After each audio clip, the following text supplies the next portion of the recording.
National Director of Priests for Life, Frank Pavone, is closely following this developing story, issuing the following statement. The idea that the FBI is using Catholic parishes and dioceses to continue to weaponize its power against patriotic believers is indeed disturbing, but not at all surprising. It's completely consistent, first of all, with the behavior and attitudes of the current Democrat Party leadership, which has no regard at all for freedom, faith, or America.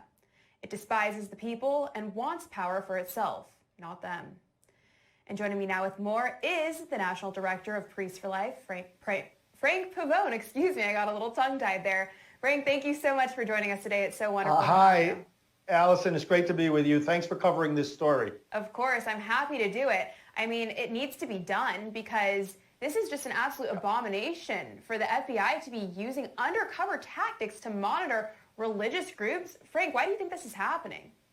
Well, first of all, this is a symptom of what has become now the most dangerous time in America for our freedoms since the Civil War. There's no question. And people have to understand the Democrat Party has become Marxist. Of course, we're not talking about the good Democrats across America, many of whom are friends and colleagues of ours. No, we're talking about the party leadership. It has become Marxist, and we've got to treat it as such. So number one is that framework. Number two is we've seen so many examples of this recently, the ridiculous actions being taken against President Trump that turned the presumption of innocence on its head. Nancy Pelosi's slip-up, I think, was again symptomatic of this. Oh, well, he can prove his innocence. None of us have to prove our innocence about anything. And so we've got a framework here setting all this up, which is why I said in my statement, this is not surprising, even though it's disturbing. Now, the other element of this is, okay, we know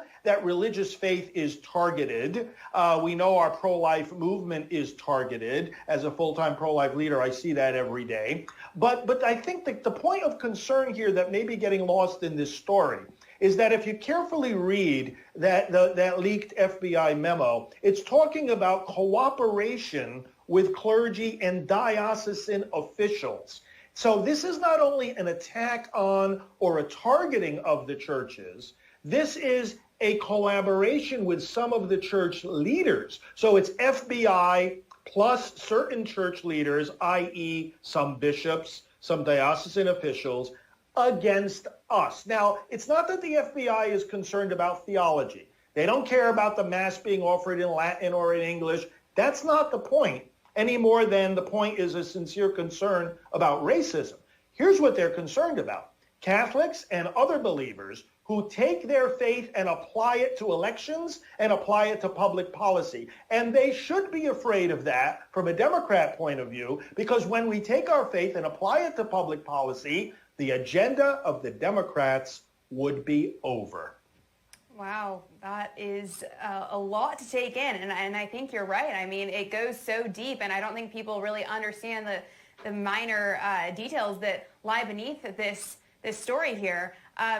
Frank, would you say that this should concern everyone? I mean, regardless of where you stand and what your religious affiliation is, I mean, if we allow this to continue, I don't think we have a country anymore. What do you think? No, that's exactly right. And so it's not a matter so much of Catholicism. It's a matter of any believer who takes their faith into the public arena. My work in the pro-life movement, my work in the MAGA movement brings me into contact daily with Christians of every denomination. And frankly, I have more in common with some of these evangelical allies that I work with than I have with some Catholic priests. And you know, Allison, let's be real here. There's a reason why you're introducing me as Frank Pavone rather than as Father Frank Pavone, which I've been known as for over 34 years.